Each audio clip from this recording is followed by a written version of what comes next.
Hello everybody, this is abnormal because this is not my vinyl tap, but I just wanted to quickly drop in ahead of this one and explain a little bit because a bunch of you looking at me right now will have not seen one of these videos before. For the past year and a half to 2 years, we have been making these vinyl tap videos, previously exclusive to the That's Not Metal Patreon, where we will look over all of the physical aspects of being a rock and metal fan and showcasing vinyl that we've collected, perhaps, rock and metal books, which I know people are interested in, other forms of physical media, whatever, and we just do these casual little individual looks that we obviously can't do in the podcast in this kind of format. These were done initially pretty much as like a little extra thank you to the Patreon supporters, who are the people who do the most to keep us going. But the Patreon has been, consistently reliable now for enough now, without these videos necessarily being like, a major draw that people are like specifically subscribing and supporting us to see the vinyl tap videos.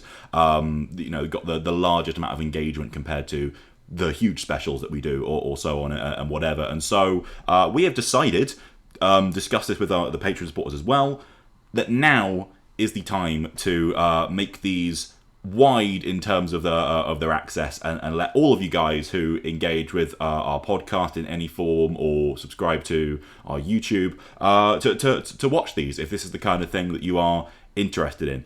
First thing that means is that if you look at our YouTube channel where you are currently watching this, all of our back catalogue of these videos that we have made in the past couple of years have now been made publicly available. Previously they were Patreon only. Now you could all go back and peruse through them. So if you have the time and the inclination, there are now many more hours of TNM available for you to go and have a little rife through if you want it. I have done plenty of these. Sam's done a bunch of them.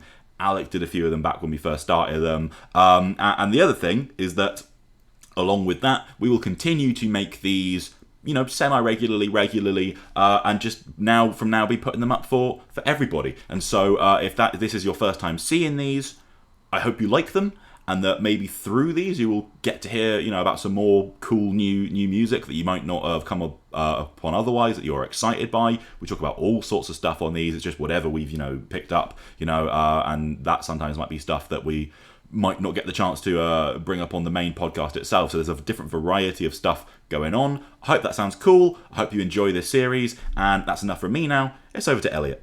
Hi everyone, welcome back to another episode of The Vinyl Tap, episode 14, I think. 14 or 15. Probably should have checked. First time I'm doing it, but you already know the drill. We talk about CDs, vinyl, books, things of that nature, just physical media pertaining to rock and metal. This time I'm only going to be talking about vinyl, but in the future, maybe I'll do an episode where I just show some of the books I've got about music, if people would be interested in that, or CDs, if people still care about them. They don't, but put in the comments if you are interested. Either way, today I've just got a stack of records I've collected in the last 2 to 4 months, and also a couple of things that I wanted to talk about that I don't think I'd get another opportunity to on the main show, just because either it's not the sort of thing that people might want a special about, or bands that are now inactive, or albums by bands that don't get their day in the sun because those bands have bigger, more important things. So either way, it's all in alphabetical order. So if it seems to be a strange order in terms of going from one record to the next, not my fault. I just obey the alphabet. Oh, and also, if you are like a vinyl nerd and you care a lot about vinyl upkeep, fret not. I do keep them in these plastic dust sleeves. You can get about 50 for £1. But I just did a take where I had them all in those sleeves, and not only was it way more glare, but when I took them out, I had to put them back in. It just doubled the recording time, so I thought, better for you if I just have them all out ready to go. Seeing them all here naked, it does disturb me, but I'm a professional. I will rise above it. And also, if it looks like I'm looking down the whole time, I couldn't get my phone to work as a webcam, so I've just had to go back to the webcam on my laptop, which is, for all intents and purposes, lousy. But I tried it looking at the webcam as well, but it just looks like I'm looking at your hair, which seems rude, so I'd rather just look shy. So, anyway, without any further ado, let's start with the A's. At the Drive-In with In Casino Out. Probably my favourite At the Drive-In record, on reflection. Relationship of Command is, without question, the classic, but for me, this is it's the personal favourite, and I think it's just because about my personal taste. Relationship with Command is a really imperious, commanding record, and one that the band sound really confident in, even when they're being frantic, just in terms of the production, the performances, the way things wind together. Just it's all locked in. It's a real cohesive, smartly made record. This is a bit more ramshackle, has a bit more of the post-rock, post-hardcore, emo-y side of things, which might be a bit of a turn-off for some people, but I actually think it has a more of an emotional quality because of that. Cedric's performance on here, for me, is actually even better than his on Relationship with Command. He's fucking fantastic on both records. But on this one, he's got this sort of sad desperation that I don't think we heard from him again until when they were back in the Mars Volta. And even then, it doesn't really come up as much. I got this at a record shop in Oxford, I think, a couple months ago. And they had a cool thing where, rather than listing their records by artist name or genre, they put them in by record label. And this was in the Discord bin, which I'm not sure if that's where it initially came out. That would make sense, because this claims it came out on Fearless, but that might just be the repress, because Fearless seems like quite a new record label to have something like this on it, but I could well just be ignorant about the fact. Fairly basic presentation, which is fine by me. Lyric sleeve in there. And I'm not normally one for coloured vinyl, not because I have the idea that it's lower quality or anything like that. I know some people think that way. I just doesn't fuss me either way, to be honest. I just take whatever's there. And in this case, it happens to be clear, which is nice, because I do have a bit of a soft spot for clear vinyl for whatever reason. The novelty of just having a clear record on a turntable has endless appeal to me. And again, for some people, they might say that you sacrifice sound quality by getting a clear vinyl. I mean, I've had no such troubles. I still think this sounds great. It's also not a particularly high def record. You know, if you had, I don't know, Asia by Steely Dan, you might think, do I want to get a clear record or a picture disc? But in the case of this, I still think it sounds great. It's a really good pressing. The album cover looks very nice and handsome. And yeah, like I say, probably my favourite at the Drive-In record. It's certainly not Inter Alia or the one that came before. Something Acrobatic Tenant. Everything they do is kind of nonsense, from the lyrics to the titles and everything, but either way, yeah. So, fucking fantastic record. One that I think could do with a bit more attention, maybe. I think a lot of people consider this like their songs to fan the flames of discontent, and then they go, Relationship with Command is the shape of punk to come. And I think this is so much better than that Refused record. I mean, for me, it might be the best record either of those bands ever put out. So, I don't know. That might be a hot take, I'm not sure. Let me know what you think of this record. If you are a fan of At the Drive-In, or if you've heard One Arm Scissor and that's about it, don't hesitate to go back to this. It might not be as celebrated as the follow-up, but at the very least, it's not far off, and in my estimation, it might be even better. Something maybe a bit less tenuous or a bit less fraught. Deftones with Around the Fur. This lighting really makes me look quite ill. It's just a gloomy day. Deftones are one of those bands for me that are really hard to rank, because my favourite is definitely White Pony, but slots 2, 3, and 4 could really go to any of this, Saturday Night Wrist, and Diamond Eyes. For a long time, Saturday Night Wrist was my second favourite.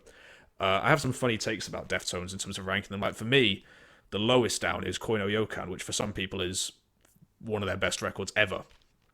But I think everyone pretty much agrees that Around the Fur fucking slaps. And you just have to look at the track listing. My Own Summer, Shove It, Mascara, Around the Fur, Rickets, Be Quiet and Drive, Die the Flu, Head Up. I mean, in terms of Deftones' more rollicking songs, you know, like Engine Number 9, Root, Head Up might be the best of them. Both Max and Chino sound fucking savage on that song. And also, bit of trivia, gave birth to the name Soulfly, which Max would form or had formed around this time. And this might sort of reveal itself as I go through the records. I'm quite picky about what vinyl I buy, not in terms of like the quality of the products itself or anything, but in terms of what sort of albums I go for. Because for me, from the 60s to the 80s, records were designed to be listened to on vinyl. Like, they were composed, sequenced, produced with vinyl in mind.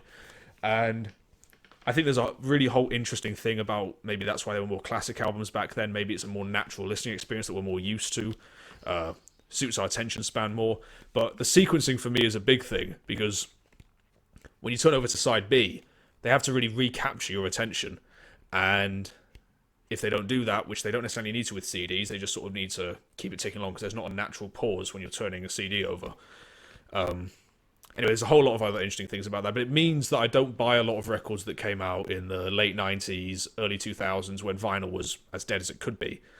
But Deftones, there's something about them on vinyl which I think sounds really nice. It's got this really warm, robust quality that I'm a big fan of. So, yeah, I think this sounds great. It's not the most fascinating pressing. It's the same as the CD, pretty much, and it just comes with a normal inner sleeve, lyric sheet with a sort of skate punk style aesthetic to it, which I like. You know, it sort of reminds me of bands like Trash Talk or even something like Odd Future. But yeah, one of the best new metal records ever, if you could even call it that. One of the best records in one of the best discographies of all time. Moving on to something a bit more underground, maybe, but probably my favorite thing in the stack. Dropdead with Discography. Not necessarily my favorite in terms of it's my favorite record, because as we'll go through, some of these are my favorite albums of all time. But in terms of something that I've wanted that I didn't think I'd ever get my hands on, I was in a record shop up in York, and I was just flipping through, and it was, again, it was secondhand records again, and it was a lot of stuff that I'm not that interested in. So it was like, you know, Poison or Whitesnake and stuff like that. Nothing too exciting. And then this face pops up. I was like, what is that doing here? Who handed that in? Who would give this away? This album, if you want to call it that, compilation really, is just fucking sick. I'm a big Dropdead fan. They're probably my favourite power violence band ever. I'd have them over Man is the Bastard or Infest or Iron Lung. And Discography is a slightly misleading name because it doesn't feature any of the songs on either of their albums or any of their 3 albums now, because they released one a couple of years ago that was Come See, Come Sa. This is an LP of stuff from their 7-inch singles, split 8 inches, split 5 inches, and just compilation tracks. Released on Flat Earth Records, and if you can see that, which my lousy webcam might not pick up, £5. I didn't pay £5 for it. It was something more like 20, but that's pretty good for this. It also comes with this cool inner thing with a sort of newspaper printed on real newspaper paper, so it feels quite legit. But it's just an interview with a couple of guys in the band talking about their politics, the lyrical content. It's all fairly standard stuff for a 90s power violence band, but, you know, it's always exciting. I don't even know what tracks to recommend. Just go listen to the whole thing, stick it on, let it whiz by you, because if you can call it an album, I'd probably rank it in my top 100 ever, maybe, I'm not sure. But if not, it's just one of my favourite records that I have, if not my favourite. Just, I could go on about this album for ages, and there's not much point going into too much detail, because like I say, it is power violence, and that is something that's going to turn a lot of people off, just sort of on principle. But yeah, that record rules. Fact. Speaking of a record that rules, Emperor in the Nightside Eclipse. Picked this up at HMV a couple of months ago. I was umming and ahhing between this and Anthems to the Welkin at Dusk, but I sort of just went, I prefer in the Nightside Eclipse, and I think it might sound better on vinyl, maybe not in terms of the quality of the pressing or anything, but just the sort of album it is. I fucking love this record. This is a Back on Black remaster, or reissue rather, from 2008. I know some people have problems with Back on Black. I'm not that picky, and I don't feel like I'm enough of an audiophile, or at least not that knowledgeable about it, to really pinpoint what would be good or bad about them. One thing that I'm not super keen on is that they've color corrected the image to be slightly darker. I mean, I guess it's nice to have that variety, but I just have that association with the slightly lighter blue that you get on the CD. Maybe this is how they initially envisioned it. I honestly don't know. But either way, again, you're not going to be picking up on there, but one of the great metal album covers of all time, one of the all-time great metal albums. This, for me, is just... It is a black metal classic, but it's a classic in a sense that, in the way that Ultimate of Madness isn't just a death metal classic, it's just a classic metal record, or Welcome to Sky Valley isn't just a stoner rock classic, it's a classic of rock music full stop. Same case with this. I think maybe more than any other black metal album in history, possibly not De Mysterious Dom Satanis, it just outstretches the scene it lives in. It's bigger than black metal itself. First got into them in 2013 when I was at Bloodstock, and Lamb of God were about to come on. And Bloodstock do that thing where they reveal some of the bands that are playing next year a while ahead of time. And the band that was announced to be headlining the Saturday in 2014 was Emperor, who I'd gone into a bit of black metal, but it wasn't something I'd gone all in on quite yet. For some reason, I hadn't ever listened to in the Nightside Eclipse. And people went fucking mental when the name went up, and I thought, well, I have to check that out. And this album just has such an allure to it. I mean, like, the lyrics are remarkably good. And, I mean, again, they made this when they were in their teens. It makes you sick. I got this record when I was 13 or 14, around that age. And it blew me away then how young they were and how accomplished they were and the scope that they were dealing with at that stage.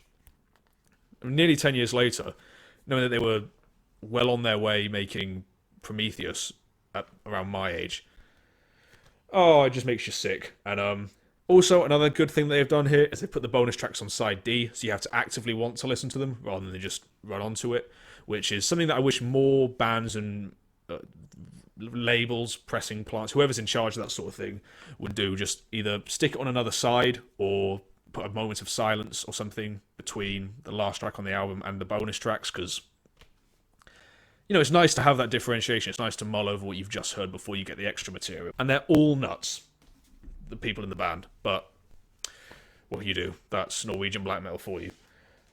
Something that's maybe a bit more of a wild card, because this is a band that, you've already seen it, a band that for some people they might think isn't really a TNM band, but they are super influential on a lot of the bands that we would cover. Godspeed You Black Emperor with Slow Riot for New Zero Kanada. Can't believe I forgot its fucking name. One of my all-time favourite bands of all time. This is maybe their best release. It's an EP, 28 minutes long, came in between their debut and their sophomore record, both of which fans will argue are their best records. I actually think this is better than either of them. Not simply because it's more digestible, I also just find it more enjoyable to sit in its space. 2 tracks in half an hour rather than 5 tracks in 2 hours, so it's quite brisk by Godspeed standards. And you also get a sense of their sense of humour on this record, maybe more so than any of their other records. Like the first track on here has this fictional anarchist reading a poem, and listening to it, I thought, is this a famous poem? Because I swear I've heard this before. And he's actually reading the lyrics to Virus by Iron Maiden, which is some track they did for Best of the Beast, I think, one of their greatest hits compilations in the 90s, which will only have been a year or two old by the time this came out, which I just find it really funny. Yeah, it's post-rock, and particularly obtuse post-rock at that, more so than Mogwai or Sigaros or many of the bands they went on to be influential to, or maybe their peers in the scene. I think they're possibly the best band to ever do it. It's got to be between them and Mogwai for me. And just the lengths that Godspeed will go to sort of test you, I think, are always really exciting. And also, if you are a vinyl fan and you want to get into Godspeed or want to start buying their stuff, they always come with really nice packages, this nice matte finish with embossed detailing on it. And normally something like this would be fairly expensive, but this was perfectly affordable. Cardboard in a sleeve with that writing on it. If you're a Godspeed fan, you'll recognise that sort of scrawled writings on a lot of their records, and also a Bible verse. So yeah, they're a pretty out there band, a bit weird. Like I say, they won't be for everyone, but I would honestly implore anyone to check this record out. Post-rock is really one of those things that turns people off. A lot of people fucking hate it, and they don't even like when things are influenced by it. But believe me, a lot of your favourite bands will be Godspeed fans, because they really do feel like sort of a fan's band, in a sense, or a band's band, because, they are so experimental and boundless with what they'll do. And this is my favourite thing they've done, and it's only 28 minutes long, so stick on Rain in Blood, and that's a pretty good hour. Moving on to something that I think we can all agree on, and if we can't all agree on it, well, we can't be friends. Judas Priest, Unleashed in the East. I got this at a second-hand record shop that also sells vapes. It's called like Vinyl and Vape or something. It's in a couple towns over. I'm not a vape person, a vapor. Well, I'm definitely not a vapor. I can say that at the very least. And But there's not that many places where you can buy vinyl near me, so I just take what I can get. And they have a pretty good metal selection. It's mostly 80s stuff, but I love 80s metal, so I'm not going to complain about that.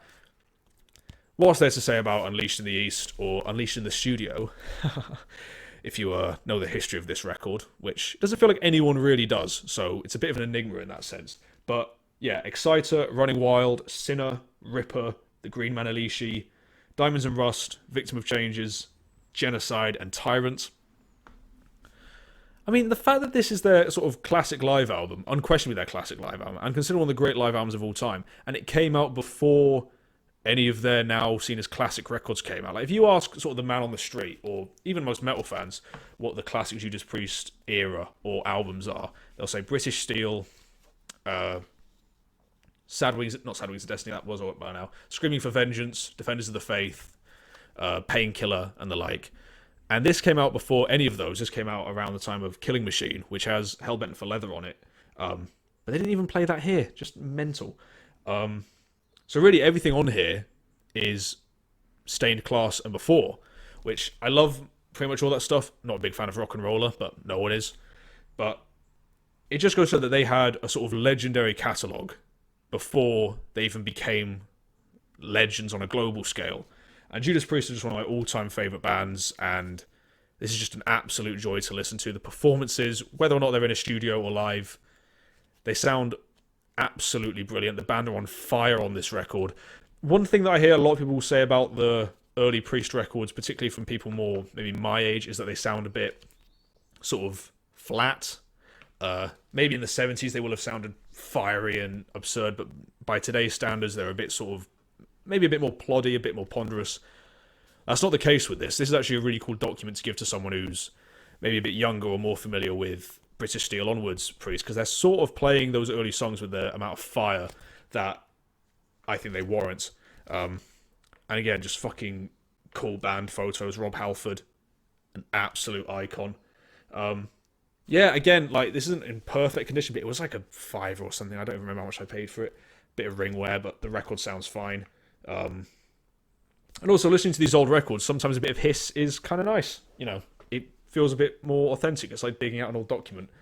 And speaking of old, King Crimson, Larks, Tongues in Aspic. One of my all-time favourite bands, and I don't think we'll never say never, but I don't suspect there'll be much T&M content about them on account of the fact that they're pretty polarising. They're not really for everyone. They're not an active band anymore. Pretty much everything they did that was significant came out in 1981 or before, often much before. But their first 8 records are all fascinating. There's a lot of talk about In the Court of the Crimson King. Everyone obviously references that record as one of the most influential albums in the history of rock music, partly because 21st Century Schizoid Man was so heavy for its time. Listen to that and imagine it came out in 1969. It's honestly baffling. And that is an amazing record. But what's funny about King Crimson is that for all the talk of them being one of the most influential rock bands of all time, and pretty much any time a band is remotely weird, whether it's Tool or Imperial Triumphant, you'll always get someone saying, King Crimson. It's sort of shorthand for weird rock music, or avant-garde rock music. But most of the times when bands reference King Crimson or say that they're inspired by them, you listen to them and think, you're not even talking about In the Court of the Crimson King. Like, I don't hear the stuff from that record in Primus or Tool or Imperial Triumphant. I hear the stuff that came later, and depending on the band. So something like Discipline, which is maybe my favourite King Crimson record, it's a bit more of like talking headsy, but you listen to that and go, I can totally hear where Jane's Addiction, Primus, even someone like Faith No More, certainly Tool will have got influence from. And this, for me, is like their avant-garde metal record. It's heavier than pretty much anything else they'd ever done. It's got this harshness to it, which makes it really stand out in their discography. It's one of the more obtuse records, not as obtuse as something like Lizard, which is just, it feels like they're playing a prank on you, and or even some of the stuff on like In the Court of the Crimson King, like Moonchild. This has like long opuses, like Larks, Tongues and Aspics Part 1 and 2, which open and close the record, are just mental compositions. And again, just the music, I'm not really one for shredding or going all in on musicianship. It does feel like that's a bit of a thing of the past now. I say that, and then Polyphia are one of the biggest rock bands in the world. But there's a reason why King Crimson are a band's band, because you can listen to them and pick out every single part, and everyone is just off the chain. They've had loads of different lineups. I couldn't tell you what my favourite one is. This is probably one of them, but I also really like the Discipline lineup with Adrian Belew. Robert Fripp is the only constant in the King Crimson lineup. You might actually know him from the videos he does with his wife Toya every Sunday. I think they still do those. I'm not sure.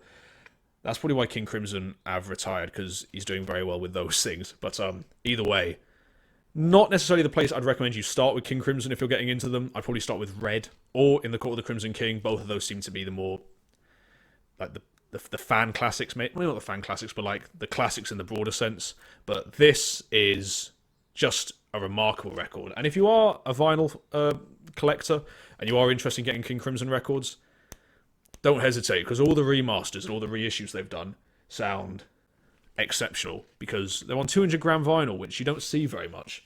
I think they've done everything in the catalogue, so my hope is to get a lot more. I've got In the Court of the Crimson King already, but I got that like a year ago, but that is a gorgeous presentation.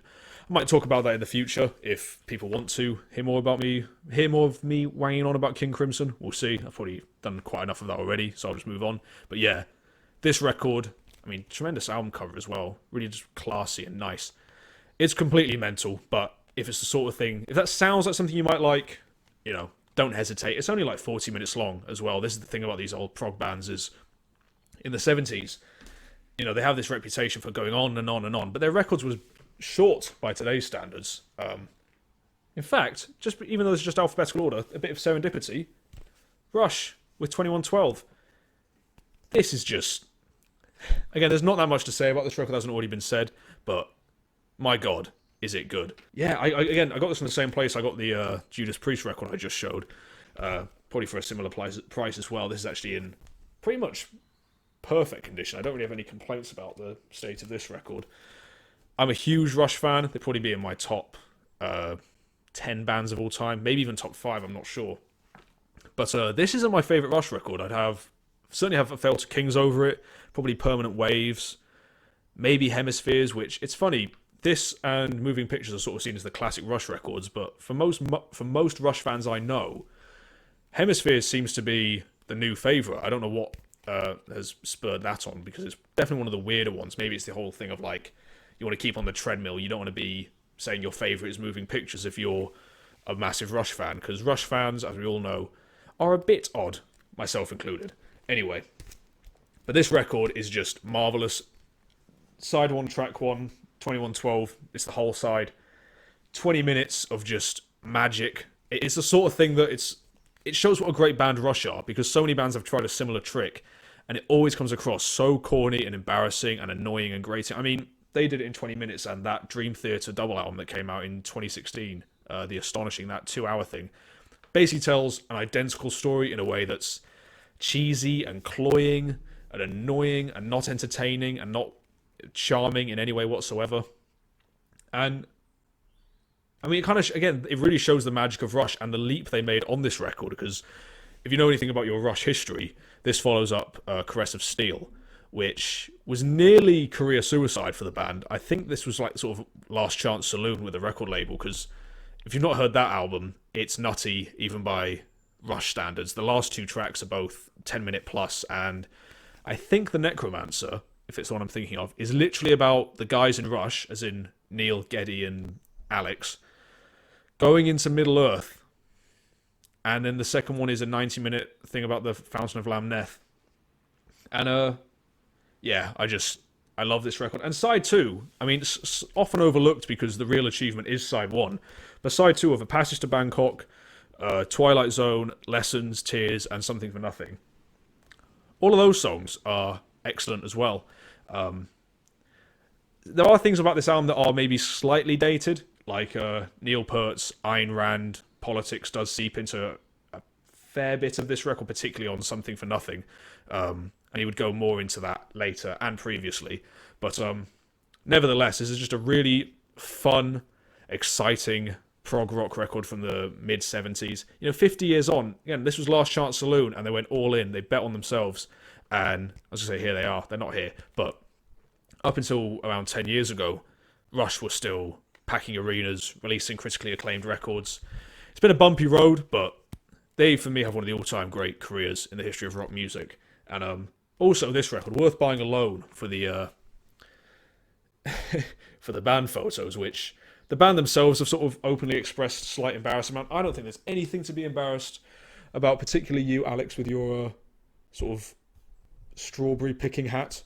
Yeah, it's just they're a funny band, Rush, but I mean, at their best, and they're often at their best, one of the best to ever do it. And again, they're one of those bands which, again, they're a T&M band, but because there's so much to talk about, and it's kind of one of those things that could be real, not hot potato, real Marmite with people. It's the sort of thing that you don't know if it'll ever get a T&M special or a long form thing focused on them. But that was partly one of the motivations for me whipping this out. So yeah, just I want to get more Rush records because they're always just a joy to listen to. Again, really creative and fun albums, but they're pretty short. Like A Farewell to Kings is, I think, 35 minutes or something. Just really, really brisk, nicely paced prog rock from the 70s is just on vinyl is a really pleasurable way to enjoy it. Next up, I pulled out Holy Mountain by Sleep, or Sleep's Holy Mountain by Sleep. I don't know how people what people call this even. I really go back and forth about my favourite Sleep record because on one hand, Dope Smoker feels like the classic. It's the bravest thing they've ever done. It's the most immersive thing. But in terms of song power, this is hard to beat. I mean, the opening riff on Dragonaut is so immediately likable. Just that bong, bong, bong, dong, dong, dong, dong. And then when it just comes in all robust and heavy and billowing, it's just so fucking cool. Sleep are one of the greatest stoner metal, if not, well, no, they're the best stoner metal band there's ever been. Because if you start separating into like sludge and doom and that sort of thing, there's really no contest. No band personified it better than Sleep and did it better than Sleep. And this is their second record, but it's kind of seen as their first because Volume 1 is really the Forgotten Sleep album. And that is good. It's a good record, but this, Dope Smoker, and I would say The Sciences as well, that was one of the highlights of the year it came out and is a stoner metal record I continue to go back to. In terms of a run of three, about 20 years in it, but as far as a run of three goes, it's utterly sublime. And again, I got this in a record shop, fairly nice price, and a really good package. You get that cool sort of 60s Pink Floyd looking thing on the back, printed in a sleeve, Matt Pike with dreads. It's a pretty cool look. And the guy from the Spin Doctors, who of course was briefly in the band, lyrics on the other side. And also, again, talking about coloured vinyl, I'm not that fussy about it, but sort of a translucent purple. This record just fucking rocks. Like I say, pretty much every song on it is exceptional. And I think it's probably a better place to start. If you want to get into Sleep, then Dope Smoker. Because Dope Smoker, I mean, everyone knows what the song is, or the album is. It's the 60-minute opus that goes on and on and on and really rotates around a couple of central motifs. But this is much more song-based. Even more song-based than that, I would say. And just has more of a banger factor to it. And for me, that might be the thing that pushes it over as my favourite in the sense that it's what I actually go back to more. Dope Smoker's a real immersive record that's good to get lost in, but in terms of just sticking something on for sheer pleasure, Holy Mountain, for me, has to be the one. And speaking of sheer pleasure, Van Halen with Fair Warning. I got this again on the same day as I got the Rush record and the Judas Priest album. And I'm not a hair metal guy or a glam metal guy at all, really. Don't like Motley Crue, don't like Poison, don't like Whitesnake. Who else? Warrant. Don't know if anyone likes Warrant, but I really, really like Van Halen. I always have. And with his death a couple years ago and Weezer releasing that Van Weezer album last year, it kind of reawakened my admiration for Van Halen. Because when I was a kid, I used to listen to them all the time. I had a couple of the albums, had the Best of Both Worlds Greatest Hits, which is part Sammy songs, part David Lee Roth songs. None of the songs with the guy from Extreme, which is a total blessing. This isn't my favourite Van Halen record. Probably third or fourth. I sort of, again, just like Deftones and a couple other bands we mentioned, the self-titled is the best, but in 1984, this, Women and Children first, Women and Children last? Women and Children last. Those sort of rotate for me depending on my mood. This has Unchained on it, which is really the big hit off this one. And, you know, you listen to that, and it kind of reminds you why Eddie Van Halen is such a legend, because everyone remembers Eruption or Ain't Talking About Love and the real tippy-tappy stuff. But he also just had a knack for super catchy, impressive sounding riffs. Like, I don't normally judge my favourite guitar players by how good their tone is. You know, like, James Hetfield is one of the best rhythm players of all time. His tone is fucking great. That's not why I like it. But Eddie Van Halen, it's such an intrinsic part of his personality. Like, the riff to Unchained, if you play it on any old guitar without his flair, it sounds really simple. Like, but as soon as you add that sort of, I don't know if scoops the quality, but that sort of like shoo shoo shoo shoo thing that goes under Eddie Van Halen's guitar playing. I don't even know how that works. I'm not really I'm not a guitar tech guy at all, but it just adds so much life to it. And again, Van Halen, one thing that they had that a lot of their peers didn't have is they had like attitude and the sense of fun that people praise bands like Motley Crue for. But they were fucking exceptional players. Alex Van Halen on the drums is just a powerhouse. Michael Anthony's bass lines are a huge part of why Van Halen are so appealing. Eddie Van Halen speaks for itself. And then David Lee Roth, you know, bless him, he's not got like the Freddie Mercury pipes or the Ian Gillan ability to scream and holler and do all that stuff. But it's like a guy who just jumped on stage with the band and has all the personality and flair of a rock star, like a sort of superhuman character. He just can't really sing, and it doesn't really matter. And I think that's one of the things that's lost in the Sammy Hagar era, who is a much more competent vocalist than Lee Roth. But the fact that he could sing was sort of a detriment to personally someone like my enjoyment of the band. I do like some of the Sammy Hagar stuff, but not nearly as much as the Roth era. But also, I think this is quite famous, but David Lee Roth, his whole attitude was don't bore us, get to the chorus, which is why pretty much all the Van Halen records, at least the first 6, are about half an hour, sometimes less, sometimes more. Like they're really tight, concise records. But when Sammy Hagar joined the band, they were up to 45, 50 minutes, and because they didn't have David Lee Roth sort of holding the leash, and Eddie Van Halen was able to wander all over the place, and that problem only got worse when Gary Cherone joined the band. But this is probably the heaviest or most metal Van Halen record. Certainly this or Women and Children Last. They went through quite a sort of mean phase with those two records. Mean by Van Halen standards. You know, it doesn't sound like fucking Napalm Death. Another one of my highlights in terms of things I've got in the last couple months. Wolves in the Throne Room with Celestial Lineage. It's always tough picking your favourite Wolves in the Throne Room record because they have so many fucking good ones. Diadem of 12 Stars, Two Hunters, Black Cascade, this one. Even Celestite's really good, and the last couple of records have been exceptional in their own way. They might have the most consistent and impressive discography in the history of black metal. This is really just a personal favourite for me because around 2011 I started buying Metal Hammer, and I was aware of some bands from the underground, like I'd gotten into Converge. Mastodon had sort of recently broken out, but I was into them. Who else? Those are the main ones coming to mind. But I didn't really understand that there was a whole world of it out there. I understood that some stuff was more extreme, but things would have to reach me through Kerrang. I wasn't that familiar with the idea of a metal underground. I'm buying my first issue of Metal Hammer. In the Subterranean section, this was the lead review, and they were the primary article in it. And reading up on it, I just thought, I've never heard of a style of metal like that. It doesn't even sound that riffy. It sounded really meditative. They were talking about like classical music and folk inspiration, and the idea of being immersive rather than being, you know, catchy and that sort of thing. And I thought, well, that sounds peculiar. And so I checked it out, and it completely just flipped my understanding of what metal was capable of. And it was after this I went and heard bands like Agalloch and much later Emperor, but Dark Throne, Burzum, Fortress, other bands that would go on to be some of my favourite artists of all time. And I really credit this album in particular with that switch.